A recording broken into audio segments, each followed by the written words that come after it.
સુરેન્દ્રનગર મહાનગરપાલિકાના કમિશનરથી તમે સુરેન્દ્રનગર મહાનગરપાલિકા વિસ્તારની ઘોર ખોદી નાખી છે. વઢવાણ વિધાનસભાના ધારાસભ્યથી તમે કુંભકર્ણની નિદ્રામાં સૂતા છો.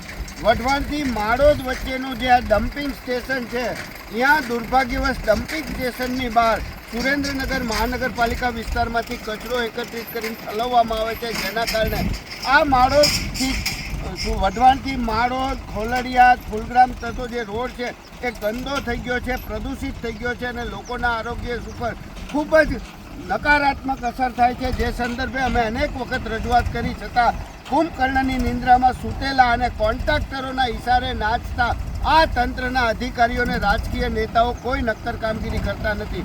આખું ડમ્પિંગ સ્ટેશન, આ પેલું ટ્રેક્ટર જુઓ તમે, એ ટ્રેક્ટર રોડની સાઈડમાં કચરો હલવી રહ્યું છે, ખરેખર ડમ્પિંગ સ્ટેશનમાં ઠલવવું જોઈએ પણ એ રોડની સાઈડમાં. અને જે ટ્રેક્ટરો ભરાઈને આવે છે એ ટ્રેક્ટરો પણ અધૂરો કચરો લઈને આવે છે, અડધું ટ્રેક્ટર ભરાય છે.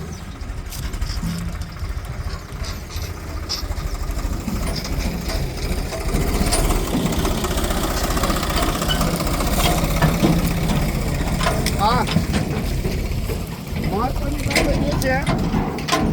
બાબત એ છે કે સુરેન્દ્રનગર મહાનગરપાલિકાના ટ્રેક્ટર હોય કે કોન્ટ્રાક્ટરના ટ્રેક્ટર હોય, આ રીતે અધૂરા ટ્રેક્ટર ભરાય છે અને પુરાતું કહેવાય છે.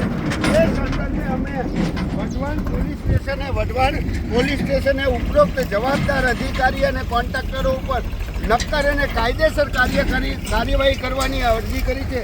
જે સંદર્ભે હજી વઢવાણ પોલીસ સ્ટેશન દ્વારા કોઈ પણ જાતની નક્કર કામગીરી કરવામાં આવી નથી, જે ખૂબ દુર્ભાગ્યપૂર્ણ બાબત છે. પરંતુ પોલીસ અને તંત્રને અમે સ્પષ્ટ કહી દઈએ છીએ કે અમે ઉપરોક્ત બાબત નક્કર કામગીરી કરવા માટે પ્રયત્નશીલ રહેવાના છીએ. જો પોલીસ આ કાડા કાન કરશે તો આગામી સમયમાં અમે અદાલતી કાર્યવાહી કરીને પણ ઉપરોક્ત બાબત પોલીસ કેસ કરશું, જેની જવાબદારોને નોંધ લેવડાવીએ છીએ.